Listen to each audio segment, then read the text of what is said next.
जय हिंद। क्या हालचाल। आशा करते हैं कि आप सब अच्छे होंगे, स्वस्थ होंगे, अपने घर पे होंगे, माता पिता के साथ होंगे और अपनी पढ़ाई में लगे होंगे। आज हम जानेंगे हिंदी व्याकरण में विशेषण। पिछली कक्षाओं में हमने हिंदी व्याकरण के बारे में समझे, संज्ञा के बारे में समझे और सर्वनाम के बारे में भी जाने। आज की क्लास में हम विशेषण के बारे में जानेंगे और साथ ही जो हमने कल पिछली कक्षाओं में जो कुछ पढ़े हैं उसका कुछ रिवीजन कर लेंगे। इसके बाद आज की कक्षा को शुरू करते हैं। तो चलिए आज की कक्षा शुरू करते हैं। इससे पहले गणेश भगवान, अपने माता पिता और अपने गुरुजनों का आशीर्वाद लेकर आज की क्लास को शुरू करते हैं। और इसी पर एक मोटिवेशन भी होता है कि हो चुका आगाज रन का युग बदलने की तैयारी, कि हो चुका आगाज रन का युग बदलने की तैयारी, जीत हमेशा उसी का होगा जिसका संघर्ष है जारी। इसी मोटिवेशन के साथ आज की क्लास को हम शुरू करते हैं। तो पिछली कक्षा में हमने संज्ञा सर्वनाम के बारे में समझे थे। तो सर्वनाम के बारे में हम समझे थे कि सर्वनाम किसे कहते हैं। जो सर्वनाम किसे कहते हैं, जो संज्ञा के स्थान पे आते हैं उनको हम सर्वनाम कहते हैं। जैसे हम बोलते हैं राम, तो राम के जगह पर हम वह का प्रयोग करते हैं तो वह सर्वनाम कहलाते हैं। जबकि जब हम बोलते हैं सीता, सीता की जगह पर हम सी यानी कि वह का प्रयोग करते हैं तो क्या कहलाता है, यानी कि सर्वनाम कहलाते हैं। इसके बाद हम समझे थे कि सर्वनाम के भेद कितने थे। तो सर्वनाम के 6 भेद थे। कौन कौन?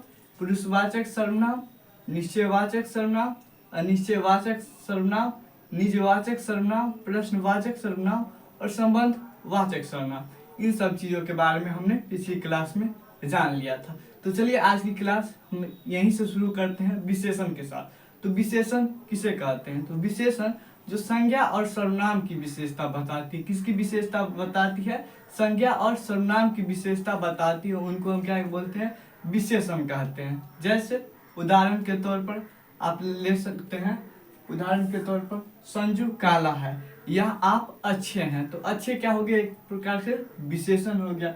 या आप उजले हैं यानी कि आप गोरे हैं, तो गोरे क्या हो गया? विशेषण हो गया। तो संजू काला है, तो संजू काला में विशेषण कौन है? जो ये काला शब्द है वो विशेषण है। विशेष क्या होता है? चलिए विशेषण जिस शब्द का विशेषता बताता है उसे विशेष कहलाते हैं। विशेष देखिए, विशेषण एक होता है विशेषण और एक होता है विशेष। विशेष वो होता है जो जिस शब्द का विशेषता बताता है। विशेषता कैसे? जैसे हमने यहाँ बोले संजू काला है, तो किसका विशेषता बता रहा है? इसमें बता रहा है संजू का विशेषता। तो इसमें क्या हो जाएगा? संजू क्या हो जाएगा? विशेष हो जाएगा और विशेषण क्या हो जाएगा? काला हो जाएगा। तो आशा करते हैं कि आप यह समझ गए। ठीक, चलिए विशेषण जिस शब्द का विशेषता बताता है उसे विशेष कहते हैं। जैसे इसमें रामायण पुराना ग्रंथ है, तो इसमें विशेषण कौन है और विशेष कौन है? चलिए आप इसको पहचान कर आप हमको बता सकते हैं। इसके बाद चलिए दूसरा, गांव वाले निर्दोष है, तो किसके कौन निर्दोष है? तो जो विशेषता बता रहा है किसका? निर्दोष। जो विशेषण है, विशेषण कौन है? निर्दोष। लेकिन विशेष से कौन है? गांव वाले। क्या है? गांव वाले विशेष है। उसी प्रकार रामायण क्या है? विशेष है। और ग्रंथ क्या है? ग्रंथ हो गया आपका विशेषण। ठीक ना, इस प्रकार से आप बना सकते हैं। इसके बाद है प्रविशेषण। विशेषण विशेष, इसके बाद प्रविशेषण। प्रविशेषण क्या होता है? जो शब्द विशेषण की भी विशेषता बताती है। किसकी विशेषता? विशेषण की भी विशेषता बताती है, उसको हम क्या बोलते हैं? विशेषण कहते हैं। विशेषण किसे कहते थे? जो संज्ञा और सर्वनाम की विशेषता बताता था उसको हम बोलते थे विशेषण। जबकि प्रविशेषण क्या है? जो विशेषण की भी विशेषता बताती है। जो क्या बोलते हैं? विशेषण है। जैसे काला हो गया, गोरा हो गया, उजला हो गया, ये सब क्या है? विशेषण है। उसकी भी विशेषता बताता है, उनको हम क्या बोलते हैं? प्रविशेषण। ठीक ना। जैसे श्याम कम गंभीर है, तो श्याम क्या है? विशेष है। कम इसमें हो जाएगा क्या? प्रविशेषण। और गंभीर क्या हो जाएगा? गंभीर यानी कि विशेषण। तो श्याम कम गंभीर है। तो चलिए इसको हम यहाँ आपको लिख भी देते हैं। यह हो गया श्याम क्या हो गया? विशेष हो गया। कम हो गया आपका विशेषण यानी कि प्रविशेषण हो गया। और गंभीर क्या हो गया? विशेषण हो गया। इसी प्रकार आम थोड़ा खट्टा है, तो आम क्या हो गया? विशेष। जबकि थोड़ा क्या हो गया? थोड़ा हो गया आपका प्रविशेषण। और कम खट्टा है मतलब कि विशेषण हो गया। ठीक ना।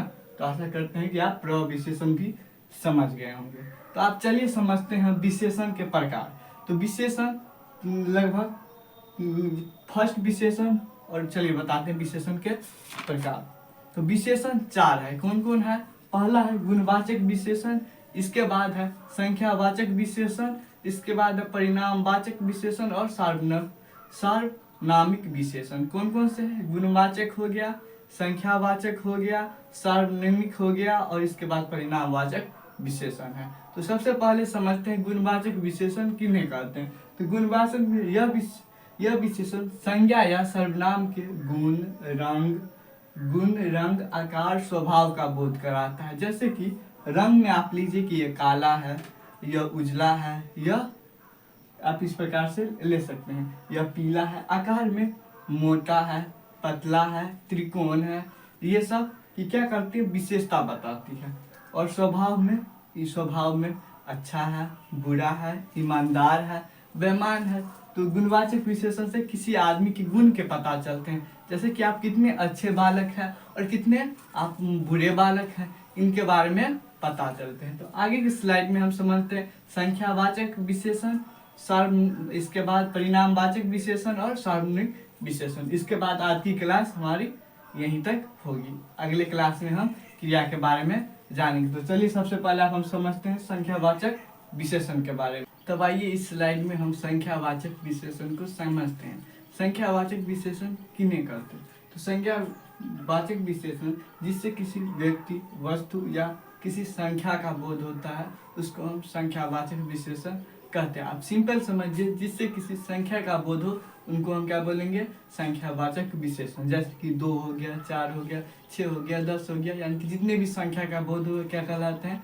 संख्यावाचक विशेषण कहलाते हैं। ठीक, इसके बाद परिणामवाचक विशेषण, जिस विशेषण से नाप या तोल का बोध है, यानी कि लीटर का बोध हो, जैसे कि पानी हो गया, दूध हो गया, ये सब से क्या होता है? नाप या तोल का बोध होता है, उसको हम क्या बोलते हैं? परिणामवाचक विशेषण बोलते हैं। ठीक, चलिए इसके बाद है सार्वनामिक विशेषण। सार्वनामिक विशेषण क्या होता है? जो संज्ञा के स्थान पर आने वाले की विशेषता बताती है। जो संज्ञा के स्थान पर आता है ना, उसकी विशेषता बताती है। जैसे चलिए बताते हैं, जैसे वह लड़का किसकी बताता है? लड़का की विशेषता बताता है ना, तो किसके बारे में? वह के बारे में बताता है। कोई पुस्तक ले लो, यानी कि कोई की पुस्तक की कोई विशेषता बता रहा है, तो इन्हीं को हम क्या बोलते हैं? सार्वनामिक विशेषण।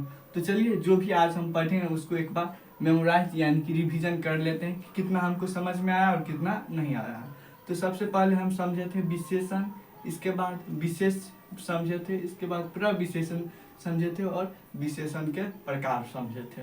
तो चलिए आज हम 4 टॉपिक को कवर किए हैं। इन 4 टॉपिक को फिर से एक बार देखते हैं। तो पहला था विशेषण। विशेषण किसे कहते हैं? जिससे जो संज्ञा और सर्वनाम की विशेषता बताता है उसे हम विशेषण कहते हैं। ठीक, इसके बाद विशेष था। विशेष क्या था? जो विशेषण जिस शब्द की विशेषता बताते उसको हम विशेष कहते हैं।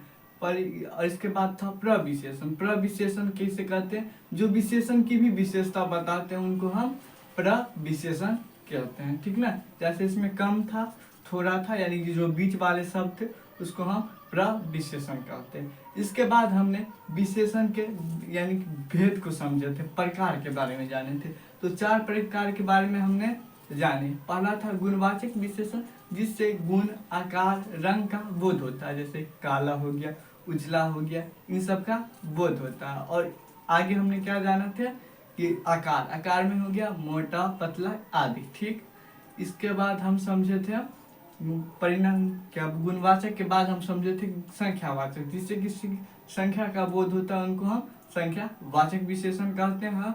और थर्ड में समझे थे परिणामवाचक विशेषण, जिससे नाप या तोल का बोध होता है, जैसे पानी हो गया, दूध हो गया, कम हो गया आदि, इससे यानी कि परिणाम का बोध हो। इसके बाद हम समझे थे किसके बारे में? सार्वनामिक विशेषण, जो संज्ञा की विशेषता बताती है। किसकी विशेषता बताती है? संज्ञा के स्थान पर जो शब्द होता है उसकी विशेषता बताती है, उसको हम सार्वनामिक विशेषण कहते हैं। जैसे कि कोई पुस्तक ले लो, वह लड़का इत्यादि इनके उदाहरण हैं। तो आशा करते हैं कि कि आज की क्लास में आज को आपको हमने जो भी समझाया आपको समझ में आएगा। यह जो है हिंदी व्याकरण क्लास 8 आप जिस क्लास में है वो तैयारी कर सकते हैं। मेनली आपके यानी कि बोर्ड एग्जाम 10वीं और 12वीं के लिए बहुत उपयोगी होगा, क्योंकि जो प्रश्न पूछे जाते हैं इन्हीं से पूछे जाते हैं। आपसे पूछे जाएंगे कि विशेषण कितने होते हैं, विशेषण के प्रकार क्या होता है, एक शब्द दे देंगे उसमें बताए पूछेंगे कि बताइए इसमें विशेष क्या है, विशेषण क्या है और प्रविशेषण क्या है। तो ये लगभग 3 से 4 नंबर का बोर्ड एग्जाम में पूछे जाते हैं। तो इसीलिए हिंदी व्याकरण का भी वेटेज होता है, क्योंकि 12वीं कक्षा में हिंदी व्याकरण का 60% वेटेज होता है, जबकि जो बुक होता है आपके हिंदी का 40% ही, मतलब कि 40% ही पूछे जाते हैं और हिंदी व्याकरण से 60%। तो इसीलिए हिंदी व्याकरण इम्पोर्टेंट हो जाता है। और हिंदी व्याकरण अभी ही नहीं, और आप कई यानी कि कॉम्पिटेटिव एग्जाम की जब तैयारी करेंगे उसमें भी हिंदी व्याकरण का वेटेज बहुत होता है। इसीलिए हिंदी व्याकरण को समझ समझ के पढ़िए। तो मिलते हैं नेक्स्ट यानी कि क्रिया जो अगला होगा उसके साथ। तब तक हंसते रहिए, मुस्कुराते रहिए। जय हिंद, धन्यवाद।